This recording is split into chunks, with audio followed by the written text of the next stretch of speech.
ఒక ఇంట్రెస్టింగ్ పేరా నేను చదువుతున్నాను. ఈరోజు పవిత్ర ఉగాది పండుగ. వాలంటీర్లకు తీపి కబురు చెబుతున్నాను.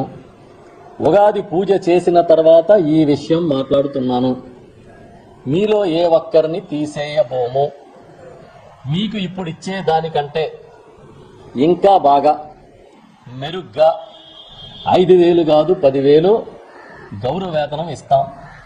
మా కూటమి ఈ హామీ ఇస్తుంది అని చంద్రబాబు నాయుడు గారు 2024 ఉగాదిలో చెప్పిన సందేశం, హామీ. వచ్చిన తర్వాత, అధికారంలోకి వచ్చిన తర్వాత అసలు వాలంటీర్ వ్యవస్థ ఎక్కడుంది అన్నాడు ఆయన. ఎవరిచ్చాడు జీవో అన్నాడు.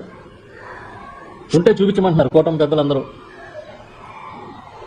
ఈ పెద్దలు ఏం చెప్తారంటే వాలంటీర్ల వల్లనే 30,000 మంది అమ్మాయిలు మిస్ అవుతారని చెప్తారు.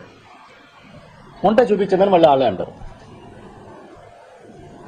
అలా చంద్రబాబు నాయుడు గారికి ఉగాది పండగ పూట పూజ చేసుకుని చెబుతున్నాను అని 2,66,000 2,70,000 మందికి ఇచ్చిన ఒక హామీని మీరు నిలబెట్టుకోలేక